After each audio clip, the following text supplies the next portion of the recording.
the Upfront Toronto podcast. Welcome to Upfront Toronto, conversations with people that move the city forward. I'm really excited to introduce Brayden and Dustin Jones from Blood Brothers. I was really excited when you guys said yes, even though everybody says yes so far, which also surprises me. Every time I'm really happy when it happens. A, to get to know you guys, and B, you're on Geary Avenue, the famous Geary Avenue, and so are we. And Liza, welcome also. Thank you. I'll introduce you, and then, if I miss anything, I'd love to hear from you about what happened and what will happen.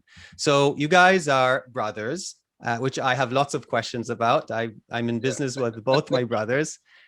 You're originally from Windsor. You came to Toronto in 2006, tried a bunch of businesses, did renovations, moved to Geary at 2015 with your first location, the making beer.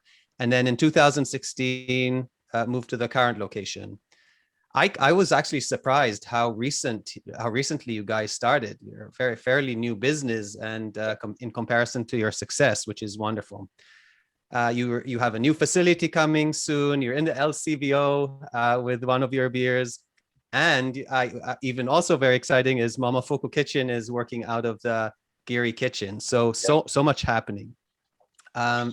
Did I cover most? Oh, and you're musicians, which is a big part. Retired. Is it? You don't do it anymore? No. Not even for fun? If you come to my kids' bedrooms at nap time, then you can maybe catch a show. Are you singing them to sleep, or do they beg you to stop? How does it work? No, they like to join in. That's awesome. Does that cover more or less in introducing you guys? Yeah, for sure. Yep. I'd like to hear. Again, welcome. Would you like to describe your business? Sorry, I'm apologies in advance for the unstable internet that I'm experiencing, to the listeners out there. But I just wanted to I know we handed it over to you, but I just don't think there was enough kind of background on you guys. For the listeners that don't know, can you just give us a quick background on how you got where you are? Because there's musicians, there's, you guys used to do renovations, but how did you get here? Because you're pretty, a lot of people know who you guys are. So just give us a bit of background. We decided to leave Windsor to come to Toronto and get involved with the music scene in Toronto to try and do something. Maybe make a career out of music, which I guess looking back is a bit of a naive thing. But that's how we ended up in Toronto, and we gave it a go for quite a bit. We played music our whole lives, playing in different bands together. And when we came to the city to pay bills, we were rehearsing and gigging most of the time. So, to make a buck and to be flexible, we started a moving company first. And then from there, too many injuries with moving company. So, but it was good because we were able to also support the bandmates when they needed cash for rent or beer. So it did work out for a good while. But when our bodies started breaking down, we figured we'd do some light duty home renovations. Kind of sarcastic there, but then we started doing renovations. It kind of grew from just doing small painting gigs to, renovating kitchens and bathrooms, to the end where we were gutting entire houses. And then all of a sudden this beer thing took off. And before the beer took off, after when we stopped playing music, we were dying for creative outlet. I think when we decided to stop playing music, we realized we had to at least for myself, I was in quite a bit of debt. Kind of had to start thinking about life a little more serious. So we just worked with our heads down for a long time to kind of get in a better place. And then when we had time to think, we were kind of bored. We're kind of bored with just going to work every day. We need a creative outlet. I Did miss the what we- renovation business become like a major business for you guys? Is that the case? Like if you stuck with that, would that be a thing? Yes, Yeah. our last few years were becoming successful, and Well, we're lucky enough to finance the first brewery just with the renovations alone. I guess also our wives would be a part of that Yeah. as well, because we weren't really contributing much when we were building the brewery. Everything came from renovating to the brewery. Yeah, so it was turning into a pretty good business, and we were able to start running it more instead of working it. I'm sure you know exactly what that's all about. How many employees did you end up having, or was it mostly the two of you? it was the two of us, and then A lot of subs, yeah, it was a lot of subcontract. a couple of key guys that you'd have on payroll, and that was it. Yeah. Mhm. So you basically like you were getting your at first your goal was to make some money to pay the bills. You were beginning to get there, and then you kind of changed and started again with a brewery, like really from basics. I think we had to learn how to have fun. We always seem to take the things like these passion projects and just get, we always just wanted to like be super successful in whatever it was we were doing. And, music should have just been fun, but we're like, we have to do this. And then beer was supposed to be fun. And then it became like, no, we have to do this. This has to be the best. Like we have to accomplish this goal. And that's exactly what happened. Actually, So if I see a pattern, you went from passion, which is music, to logic, which was renovations and money, and then back into passion. But fortunately, it seems to combine the two. exactly. Yeah, I remember seeing your brand, and again, I really like your patio on the corner there. My one complaint is I used to park in the corner there, and now you guys took over Bartlett. Bartlett. I may have cursed you a little at the beginning, but now I have my other spot that I go to. So good for you. And Our apologies. We're not no. supposed to be there. We're doing our best. So I actually if the take counselor is listening right now, the street is clear. Oh, it's clear all the And, time now, man. I haven't encountered that problem in 2 years, and there are no skids there. Well, I guess that was the whole reason we're up here in North York, building this new facility. It's a couple years past due probably, and So it will have you- alleviate those issues. Are you guys staying? And I'll try and put some order into this also, but you have a location on Geary Avenue. You're basically bursting at the seams there. There's a restaurant, there's a patio, and you're making the beer there, right? Yes. We also have, is it 5 storage units on Geary? Yeah. Just wow. to accommodate it all. So I don't know if you've ever witnessed the forklift going crossing the street at Dovercourt, but it's quite the sight, especially back before we had a camera or a light there. Does the forklift have snow tires also? No, just some strong brewers with good backs. And heavy load. Brayden's kidding. We never do that. And so you kind of are definitely bursting. And then when did you decide to expand? I hope you're not moving away from that corner. No. We'll stay as long as the landlord lets us, but I think that's the common theme on the street is we really don't know the fate of Geary, and we really hope that they make the effort to keep it the way it is, but money talks. So Yeah, I obviously know Geary well, and I'm worried about that. We happen to own our building, which was very fortunate for us. I mean, it doubled in price since we got there, and today it would probably be that would be a barrier to us entering there. And you're right. We talked to other people on Geary, and that's the same sentiment. I think the city is looking at it from that perspective, and at least where the brick is on Dufferin and Geary.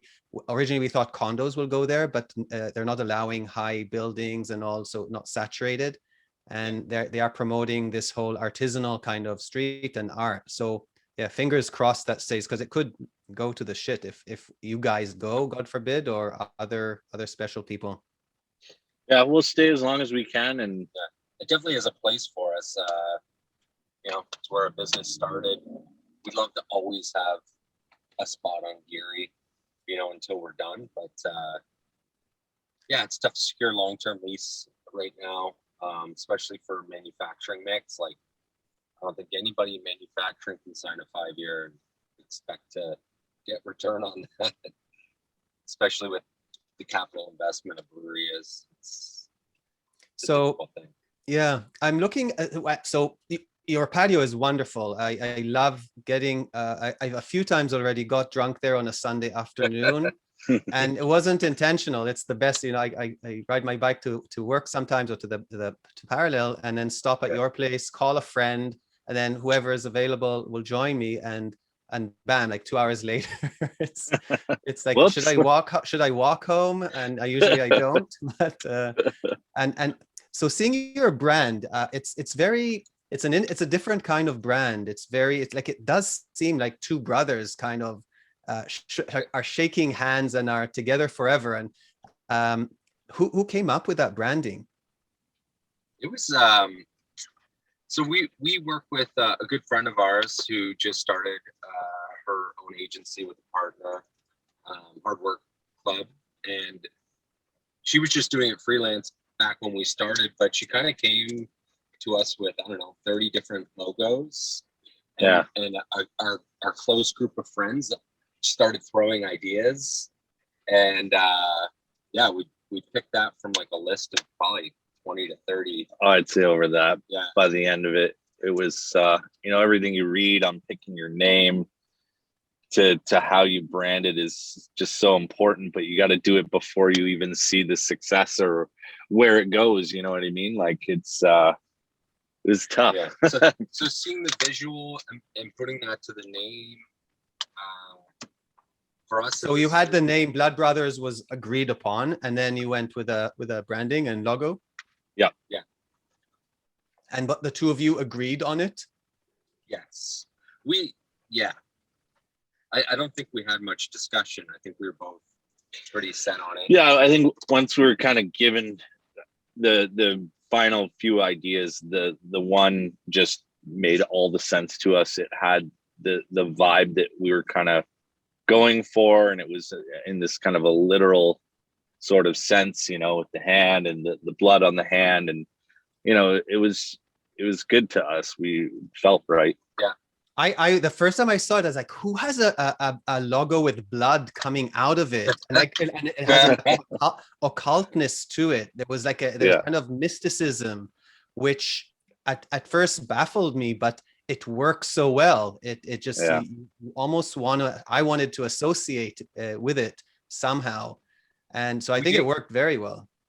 We did get quite a few questions as to, you know, whether we wanted to have blood in the name of a brewery. And we're like, I don't think people are gonna think twice about it. Like, you know, a name that has nothing to do with beer. It's kind of great, you know. We couldn't call it Jones Brothers Brewing for obvious reasons. Pretty boring too. Yeah. No diss on Jones Soda. It's good stuff. Or the Windsor Brothers. I don't know if it would work the same. So Dustin, do you find that the brand represents the two of you? Because when I first saw it, there's sort of this religious overtone. Now, maybe because I'm Catholic or was Catholic, but there, and I thought, wow, that's a bit intense. So, you know, I didn't even know of you guys. I obviously knew of the brand. And so I was thinking, you know, these guys are going to be tattooed and they're going to be like intense. And so do you find that it represents you, or is it really about the beer? No, it definitely represents us. You know, we did grow up in a fairly religious family, so I don't know. It was kind of fitting in that way. Yeah. We're making our own beer religion cult that was all inclusive to anyone that wanted to join, and all that it took was, you know, sharing a beer together, and that was it. We're communal now, so right. It was that was kind of the vibe. So these guys, they have I'm sure you saw it's on a corner of Bartlett and Geary, and then just across the street from them is a little parquet. And I think that's where all your disciples sit every weekend. That's And it. without we're not letting the city know either, but they're in the beer bottles you actually sell water, right? Yes. And they're all Holy sitting water. there, and it's beautiful. Yeah, it's you have created. Do you find that a lot of the people started from the neighborhood as your customers, and from there you grew on? Yeah, big time. Yeah, the first location was it was almost like a secret club. You couldn't find it. Like I don't know. It was a lot of local people kind of. Was it the searching big out. building where Leo is now? Yeah, Fami- but we Familia? were on the side. So our old space, I don't even know who's in it right now, but it's not the entrance that you would go to get the empanadas. It's like the door by the art studio, Yeah. and then you'd have to go down the hallway and around, and it was funny. We never expected people to actually venture into, and I don't think the landlord did either, but they were coming. And So yeah, you set the land for the empanadas, because the empanadas also, I mean, they're moving now again, and I don't know if you know, I think they're moving to where the ice cream place used to be, so they'll have Yeah. the window. But me too, when I went there for the first time, it's the corridor. You stand in the corridor, and then I stood in the corridor with other people in COVID for empanadas. So you could experience the same thing for the beer. yeah. The lengths people will go to get beer. I think almost, do you think Good that beer. that kind of element of, but the element of having it not that accessible at first kind of gets the people who are seeking or the first adopters, and then that kind of your cool brand made an impact? I definitely think it did, 100%. yeah. People like what they can't find or have. There's a curiosity It too. was There's small a curi- quantity. It was difficult to find. Yeah. The real challenge is when you grow, how you keep those people, engaged and still, believing your hype. Right. So the question is that leads us to the next thing. You're moving to Super Test in North York, right? Yes. So you'll be manufacturing there or brewing Yeah. there. Yeah. And then you'll be serving. So you're keeping the location on Geary. Are you gonna move, like just open up the indoors and be able to hold more people in the winter and summer? Yeah. So the big picture is to make retail more accessible and to open up for more seating inside. Okay, wonderful. And how big is the new place for you guys? Because this is a big jump. This is like you're now kind of business people, not only brewers. Yeah. So this one's just under 14,000 square feet with proper loading. It's in the right neighborhood for like large manufacturing, or I guess this would be, medium size manufacturing.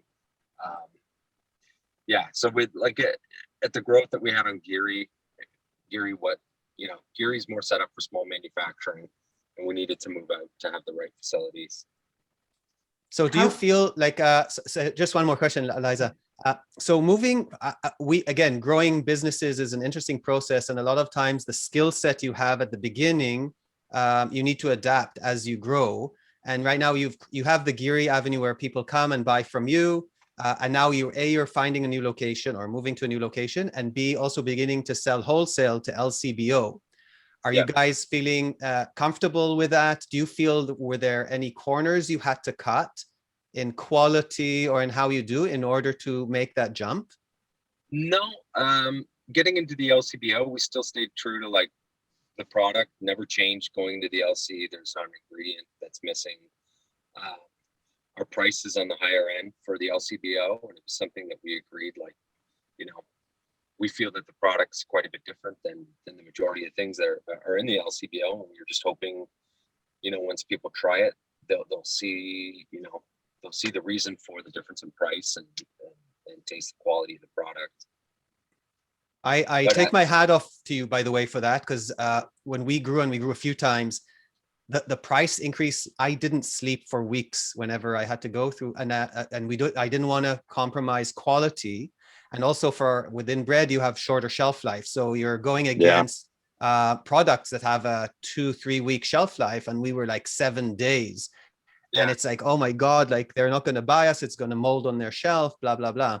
but we didn't change. And we just had to teach people to freeze our products, for instance. I'm sure beer is a similar, well, maybe not identical, but there are similar thought processes that you go through. 100%. Where, you know, turning the inventory is like a big, it was our biggest challenge going to the LCBO. We didn't want to see products sit and go stale and have customers taste it and not come back to it because of that. So we had to make quite a few changes to our production schedule to make sure that the quantities we were going to brew for the LCBO wouldn't go stale. And we've been doing a really good job at that to date. And I think too, just back to even the original question, I think if anything, we've been lucky because we started on such a shoestring budget that with the growth, we were able to buy the right equipment, to package better, to get that quality control down. Like it's only improved, and we just keep on doing that. Like I think we look at everything where nothing's perfect, and we can always, always do better. Always, yeah. So even with this new facility, I feel like pretty excited to see what product comes out of there, and hope it's better than the stuff you're drinking today. So how long have you been at this building? You say it's new. We signed it. We wrote a letter of intent. COVID happened. We had 1 month to decide if we were pulling out on this, and basically because we had this letter of intent, if we pulled out, we weren't doing this again, because we would be tarnished, I guess. Yes. So we signed the deal, and a week later we were locked down. Yeah. We kind of freaked out. At one point we That's thought brave. So it took about a year to get the project moving, with all of, you name it, issues with building and whatever, but now it's kind of full blown, and we hope to see it brewing by the end of September. So it's finally hopefully going to come to an end, and you guys can all come and visit. Will you have a sitting area there too? Yeah, eventually. So everything's roughed in for the sitting area, and I think hopefully before the winter holiday season we'll have something. Yeah. Did you guys do the renovations yourself for this one, or did you hire others? Way too large of a scale on this one.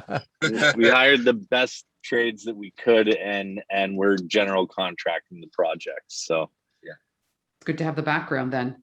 So I just want to go back a little bit, because in the bio that you sent us, you explained how you got to making beer, but you said after a few beer vacations. What are beer vacations? Yeah. Was that like research? Yeah, so we always found traveling, if you look for where the breweries are, you find some of the cooler places in a neighborhood. So I would call them beer vacations, because we would travel to the destinations in whatever city we're going to based on where the breweries were at. So, I think the first one was in Portland. yeah. Portland, there's breweries all over the city. Every corner, exactly. You have to cover the whole city. Yeah. So, that would be what we would define as a beer vacation. Like, I didn't literally go just to go to one brewery, but I want to go to Portland. Where do we want to go in Portland? Well, let's look at the best breweries, and then we'll visit those neighborhoods. Yeah. And did you already have the idea that you wanted to do the brewery, and then you had the beer vacations, or did you have the beer vacations and then they inspired you? I think they inspired us. Yeah, the beer vacations, definitely. Yeah. Because we grew up in Windsor, and like Detroit was our outlet, right? Like that's where you go to see a show. That's where you go to have dinner. And I mean, Michigan has a much more mature scene than we ever had. So we went from getting spoiled in Michigan to then coming to Toronto, where there was nothing. Like Bellwoods wasn't around yet. It was like you got Great Lakes, Amsterdam, Mill Street, and that was about it. And I mean, they were doing good things. We have a lot of respect for these guys who kind of paved the way as these smaller breweries, but they weren't doing the exciting stuff that you were seeing in the US.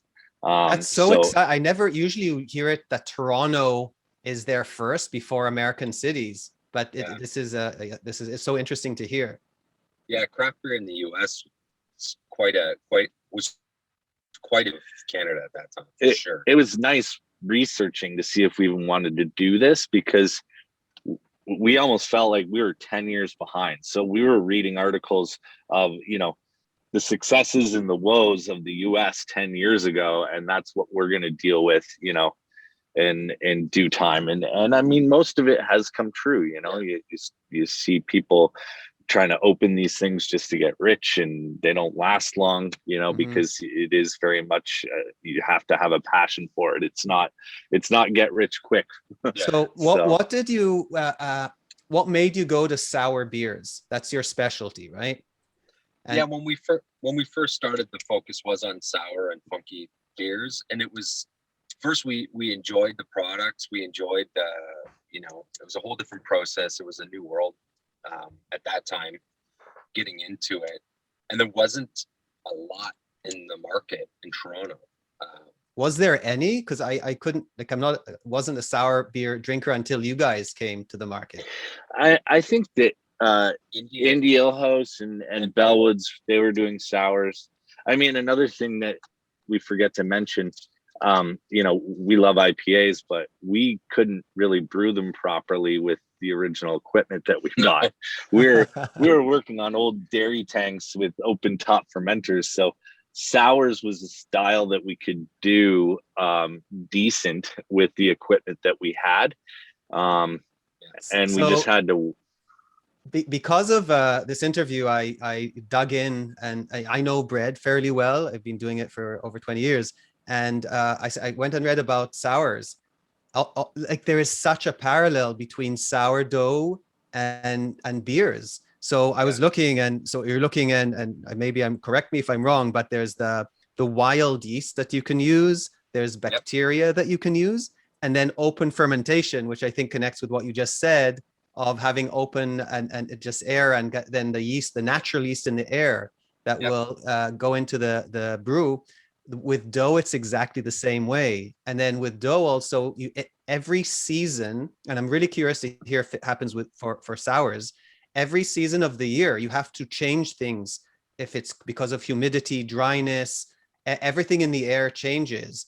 And you have to change your practices in order to try and keep your product come out more or less even. And it will never be even. If it's even, you're doing something wrong almost. Do you guys experience the same thing? So I guess the parallel for us, now that we have better equipment, we still run a program of spontaneous fermented beers, and every year in the fall is when you brew these beers, because the temperature's right and they cool down overnight. So every year we get a different product. That's amazing. Because temperature is not going to be exactly the same. So some years there's more there's more lactobacillus in the air. So the product may end up being a little more sour. So like every year we run this project, we definitely end up with different products. Do you call it like the diesel train fumes special beer? It depends on when you're sampling it, because the young stuff is pretty terrible. It's like a mix between compost and sometimes a burnt tire. Yeah. So how do things divide amongst the two of you? And I'm really curious about working as brothers. Who's responsible for brewing, and how do you divide responsibilities, and how haven't you killed each other yet so far? It depends on what we're doing. Like, we haven't stopped growing in different ways since we've started. So, I mean,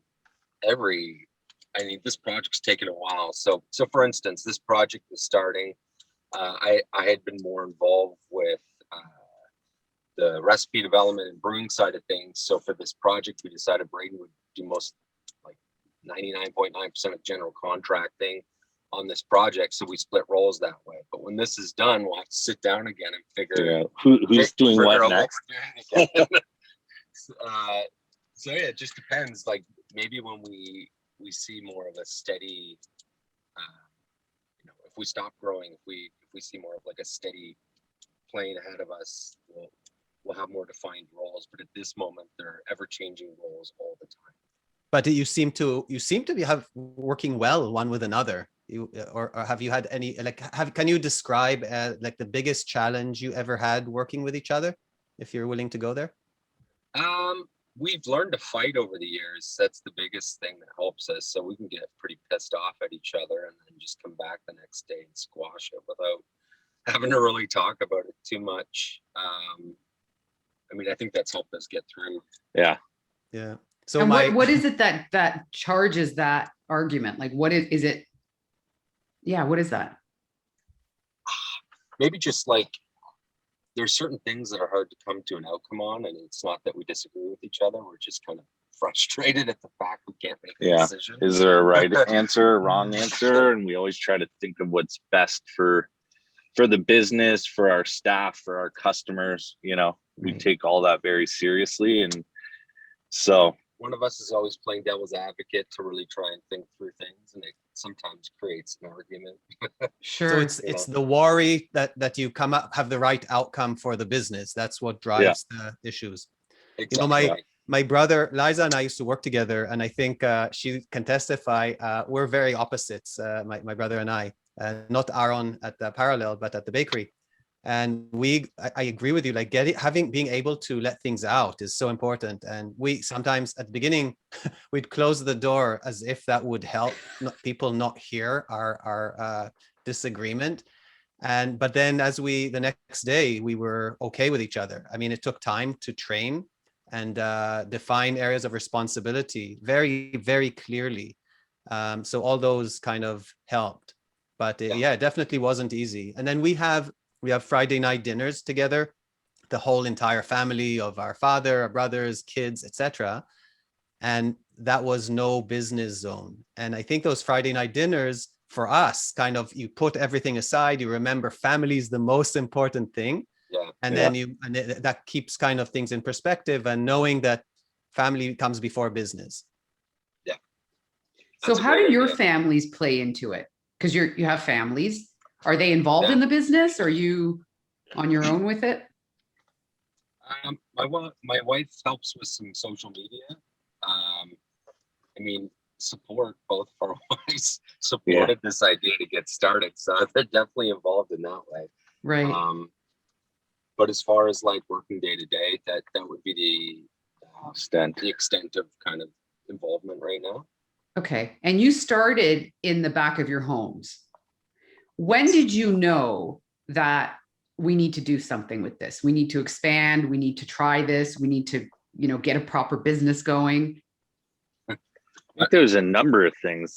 Yeah. We were selling product, and when your friends are buying your product, that means something. They'll come and drink for free any day. But if they're like, oh, I want a keg for this party or whatever, and they're willing to pay for your wares. You could make the keg in your garage, basically. Yeah. We had enough equipment to be able to keg it in Dustin's kitchen. Yeah. I think the big tipping point was when my wife kind of suggested that we could find a space to rent for a hobby. Yeah. A subtle sign, perhaps, that you need to find another space. You walk into the house and it just reeks of fermenting product everywhere. Yeah, when a hobby has expenses and income, it's not a hobby anymore. Yeah. On any given day, because I can't remember what it is, but there's a legal amount that the government or whatever lets you brew for your own consumption, whether it's wine or beer. On any given day, we were double, triple that for our year's allotment. Just, trying out new recipes. I think, how many recipes did we have charted? 200 before we opened the brewery. And I don't think one of those recipes made it, into the new space. Cause again, we were just always trying to make it better. And, Were there any interesting accidents that happened with that process? What is the brew? There's an alcohol, something you produce that can blind you if you don't do things right. God. Jeez. It's my old neighbor. He used to tell me stories of in the army, and he lost half of his platoon to bad potato vodka. But I don't think we ever had anything like that.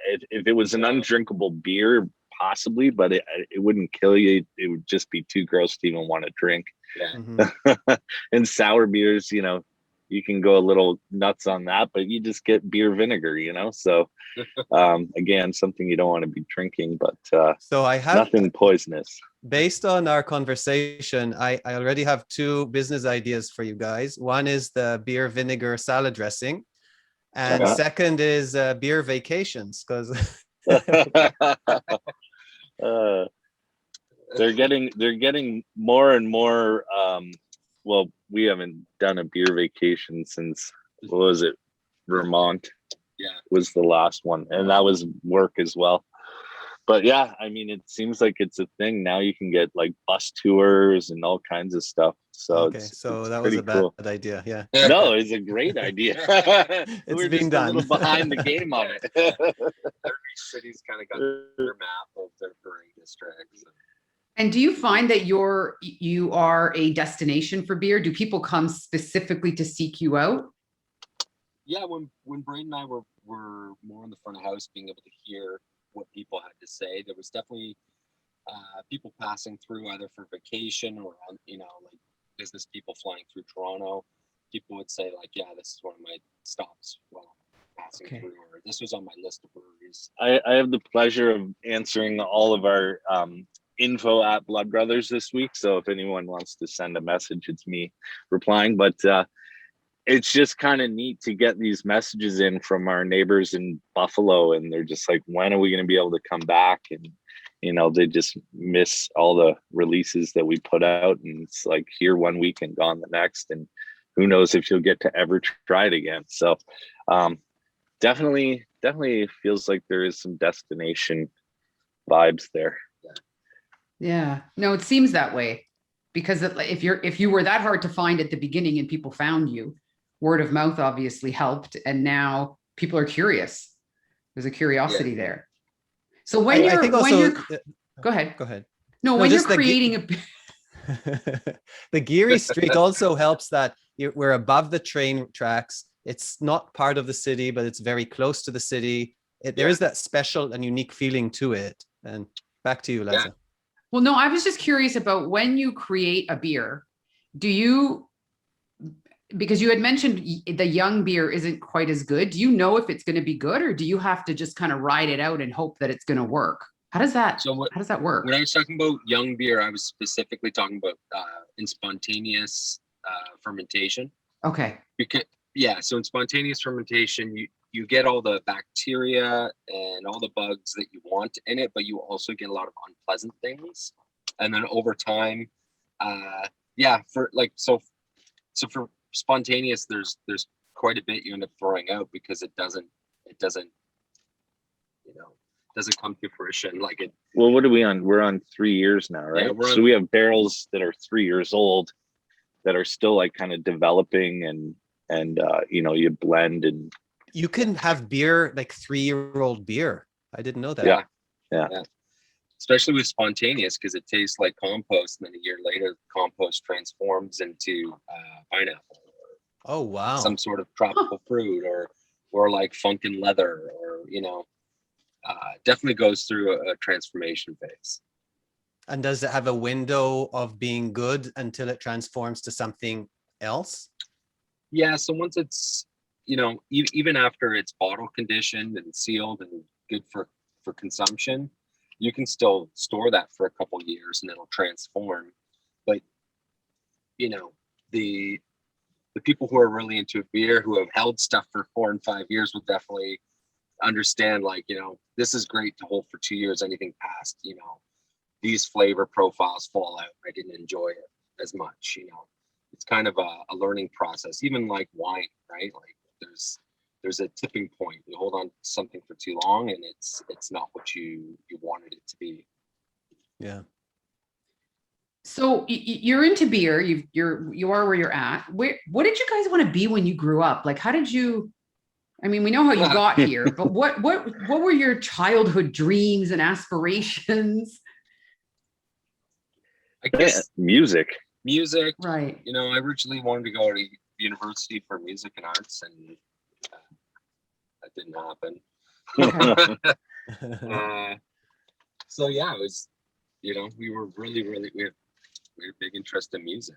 Do you was it. compose, play, write? What's the division, or who does what? Yeah, we both wrote music together. Yeah. Played rock and roll, original music, and now we don't. Do you ever think of having it could like a still live happen, night? yeah. Yeah, like having like a night where you guys play, or having a band in there and We kind of gigging like it? hiding behind the business. You won't see our faces much when it comes to the promotion of our business. It's a separate entity. Is that intentional because you don't like the limelight, or you want it to be about the beer? It kind of helps. I think a bit of both, right? Yeah, a bit of both, and you know, I think the brand calls for a little mystery as well. Like, Yes. Okay. We're shattering the mystery here, people. There's still some mystery. We're doing it from a car, and we don't know why. We say we're at a remote location of the new brewery, but are we? Yeah. Let's talk about the city a bit. I'd like to get your take on the city and sort of see what you're thinking. What are your thoughts on how the city is working with smaller independent businesses like your own? We believe that from the top, they're working on making it better. We want to believe that.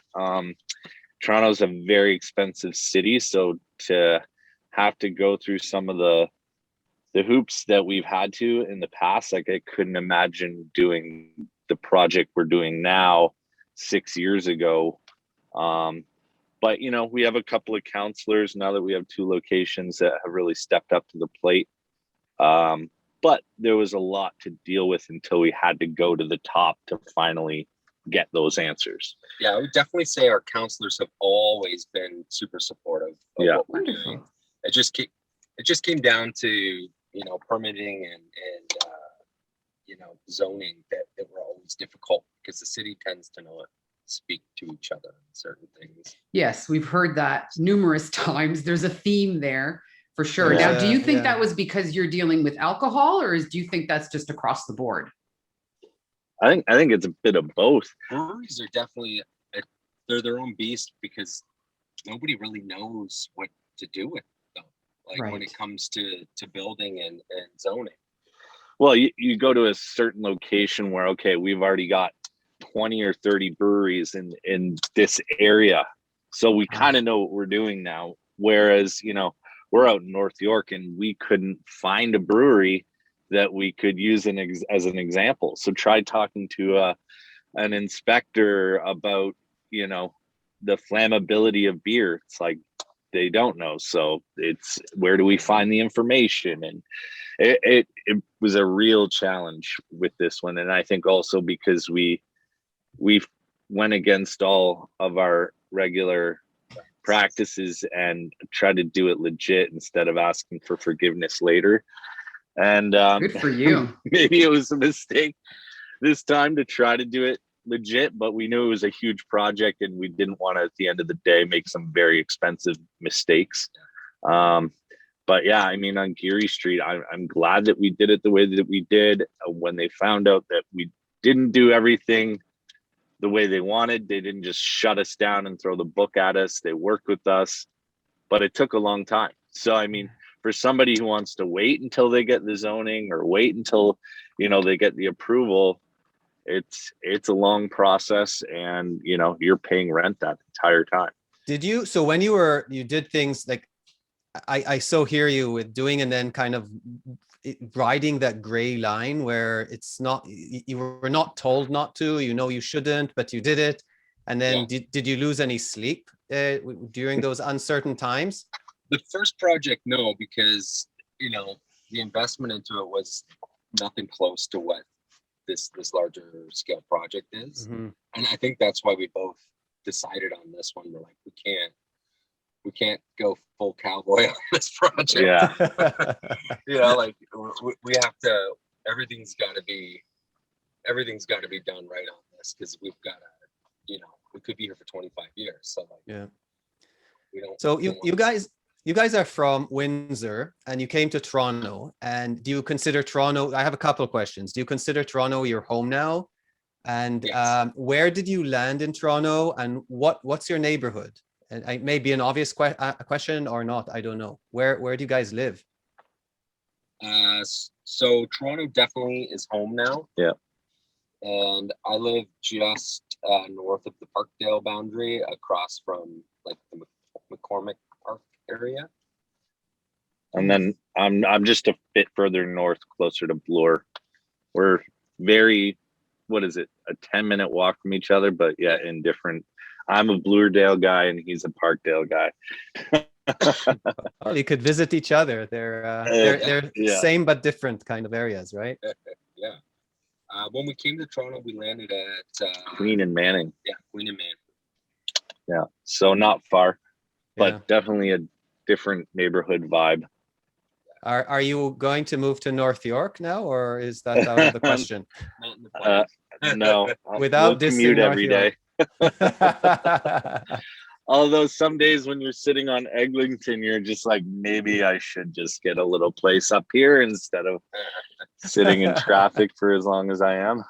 Mhm. Maybe a pull-out couch in the office. Yeah. Like that. What a shock though, the last few weeks, just coming up here, like I could get up here in 20 minutes from the brewery. And then all of a sudden you're looking at your maps and it's 45 minutes now. And it's just, the lights are turning on in the city again. Yeah, and that crosstown also. You mentioned Eglinton. Hopefully that's done soon. Yeah. Fingers crossed.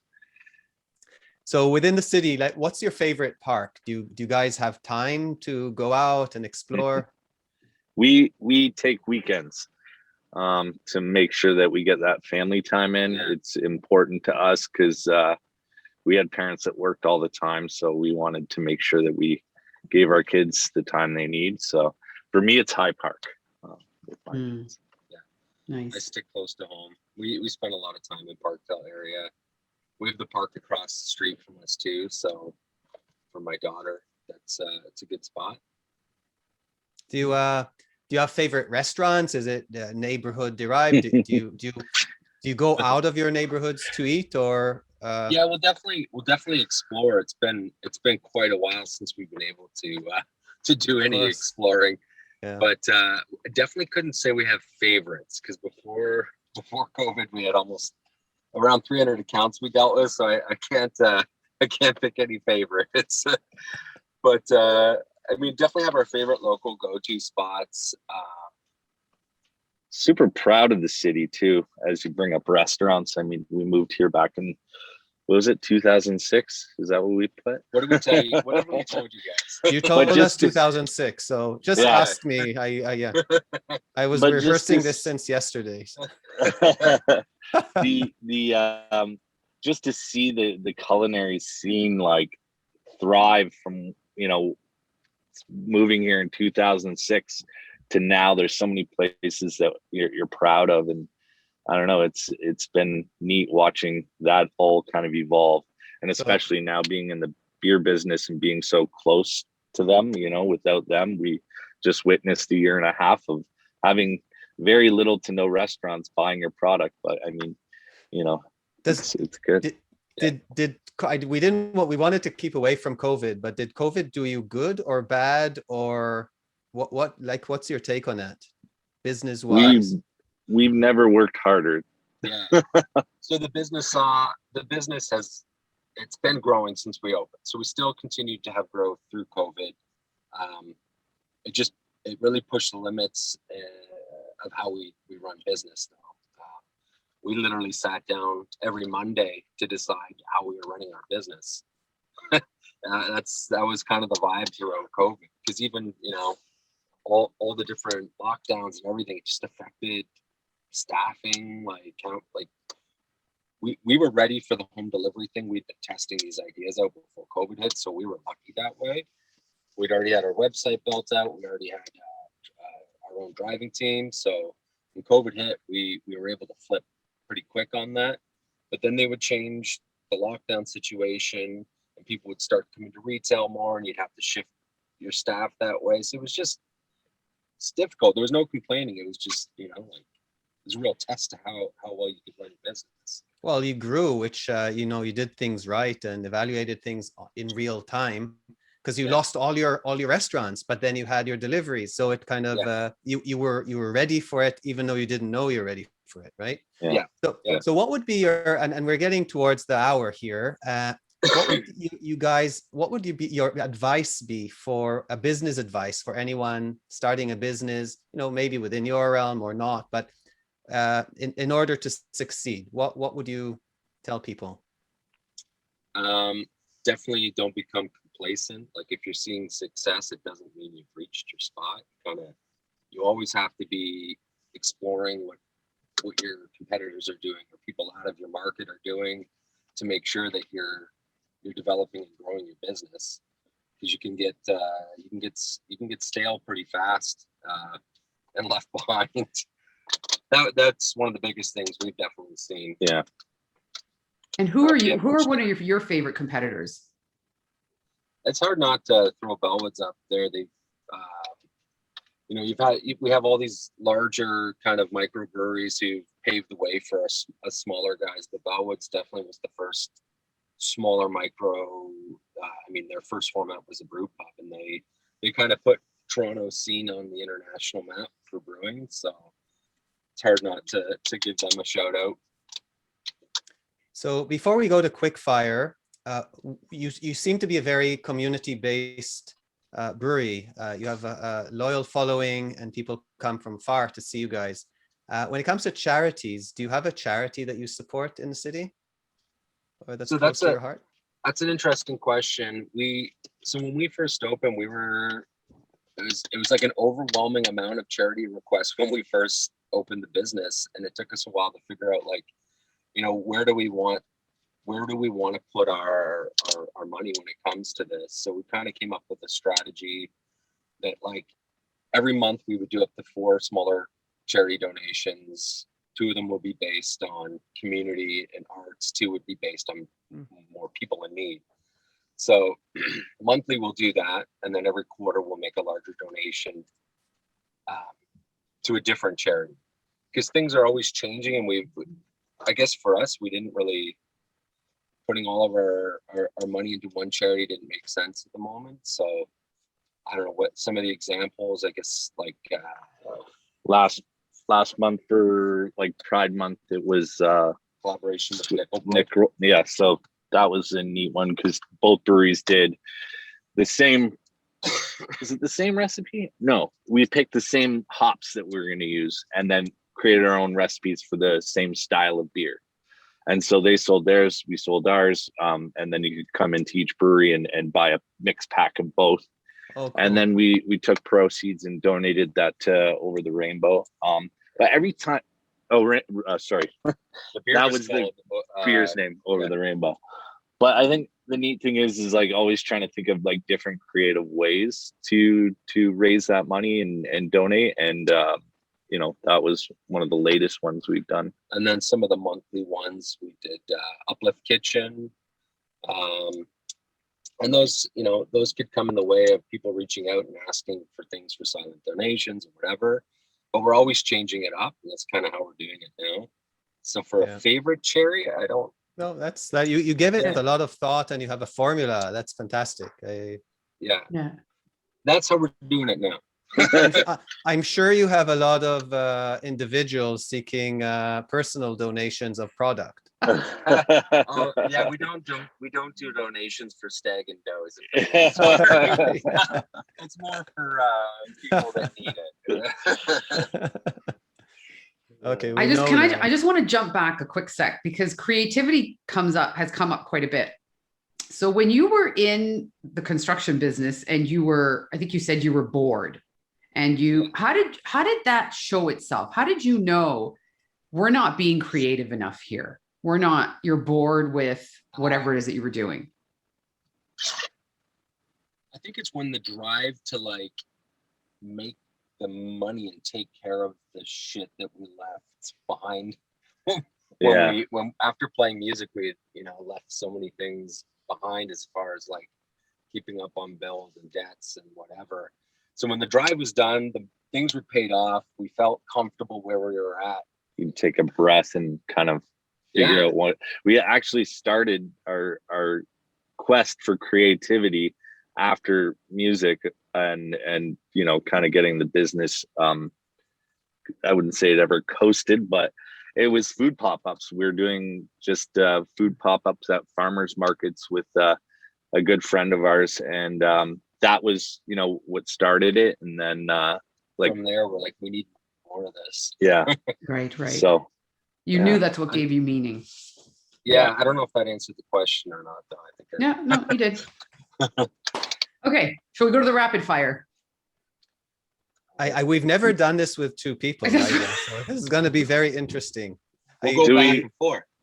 Yeah, we could go back and forth, or both You do answer it. first. I'll answer. I'll get out of the car. He answers, and then I'll do however you guys want.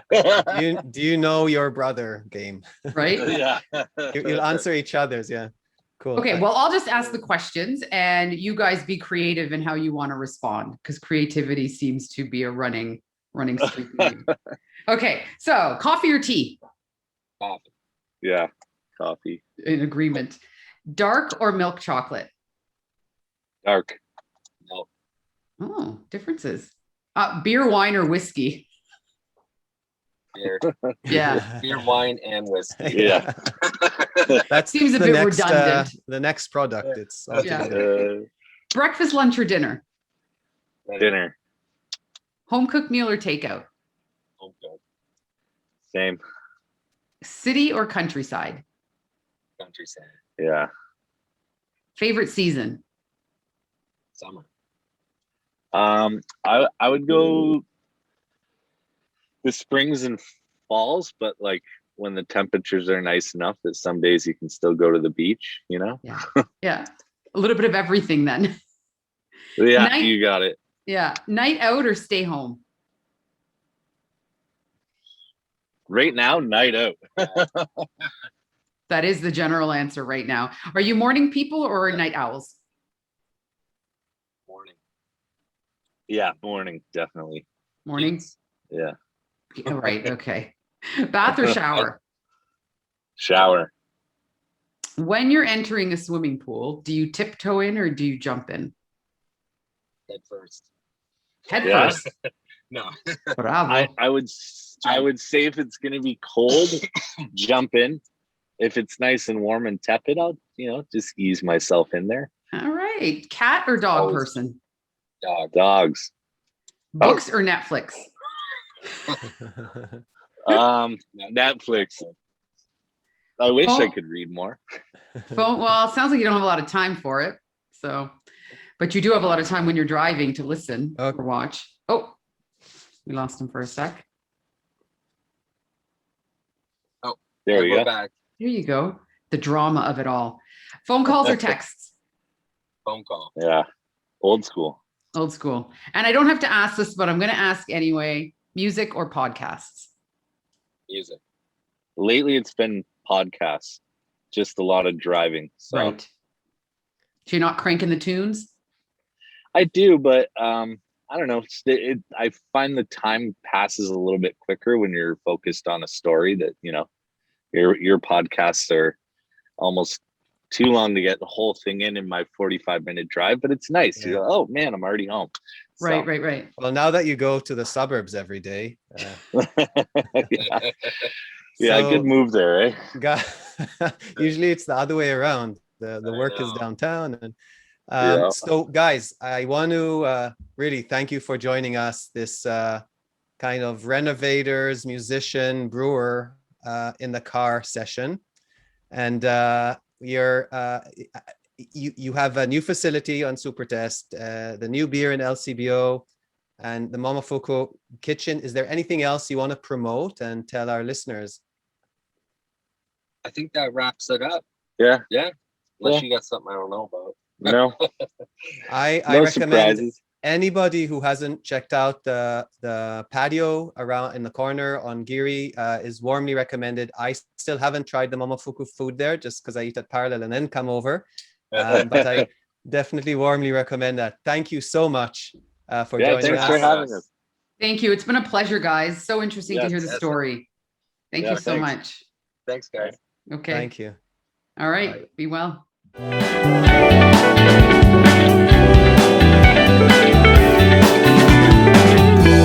The Upfront Toronto podcast.